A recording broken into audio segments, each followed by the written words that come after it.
Muy buenas a todos, enferebros, ¿qué tal estamos? Hoy vamos a intentar dar luz a un enigma que se ha convertido en dicho popular, y es ¿por qué pican las heridas? ¿Quién no ha oído decir, le han dicho o ha dicho a alguien que se quejaba del molesto picor de una herida que si pica cura?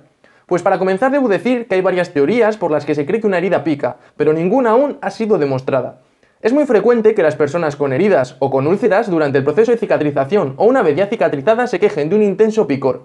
La teoría que más se baraja es la que tiene que ver con la histamina. La histamina es liberada por los mastocitos en el lugar de la lesión tras un traumatismo o por la introducción de algún tipo de bacteria que causa una respuesta inmunitaria de tipo alérgica, provocando ese picor tan característico en la zona.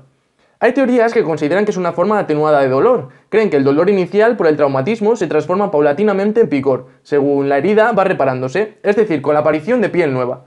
Que aparezca el picor en la fase de repitilización puede resultar lógico, ya que es cuando se está regenerando la epidermis, es decir, la capa más superficial de la piel.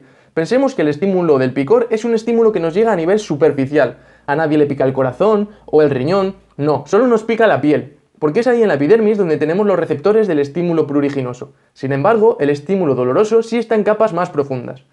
Si esto es cierto, sí que podría haber algo de verdad en que si pica cura, pero hay muchísimos factores que pueden inducir a que algo pique. Recordemos que el picor es una reacción del cuerpo de protección. El cuerpo nos produce esa sensación para que eliminemos de la piel posibles agentes peligrosos o sustancias extrañas, como por ejemplo un mosquito, una púa, etc. Nosotros, al realizar una cura, estamos echando en esa herida sustancias extrañas como por ejemplo suero salino para limpiar, cremas, apósitos, etc. Además, la sequedad de la piel, la humedad, la maceración, los vendajes, etc., también pueden producir picor. Como vemos, hay muchos factores que pueden hacer que una herida pique, sin que necesariamente esté curando. Una revisión de estudio reciente determinó que las heridas crónicas que más pican son la serosis, las úlceras venosas y las quemaduras. Se vio también que las heridas en extremidades inferiores y las heridas de origen venoso tienden a picar más.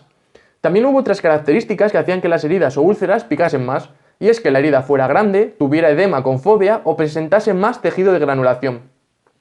Por tanto, seguramente podamos concluir que la respuesta a por qué las heridas pican sea un compendio de todas estas cosas y otras que no hemos mencionado. Y sí, uno de ellos puede ser que esté cicatrizando, pero no necesariamente hay causalidad en que una herida pique y esté cicatrizando. La verdad es que poco se conoce sobre el picor, cuando es algo tan habitual. Seguro que muchos de vosotros os habéis rascado más de una vez viendo este vídeo. Quiero recordar además que hay patologías que cursan con prurito, es decir, con picor crónico. Este picor crónico limita la vida diaria de las personas y muchas veces no le damos la importancia que tiene. El tema del prurito es muy extenso, muy interesante, así que si queréis que profundicemos más, me gustaría que me dejarais en los comentarios si os interesaría que hiciese un artículo sobre ello, por ejemplo en el que incluyamos las diferentes vías de producción del picor, valoración del prurito, tratamiento farmacológico, tratamiento no farmacológico, etc. No me enrollo más, a pesar de que me parece un tema muy interesante. Muchísimas gracias por verlo, espero que os haya gustado y nada más, nos vemos en el próximo vídeo.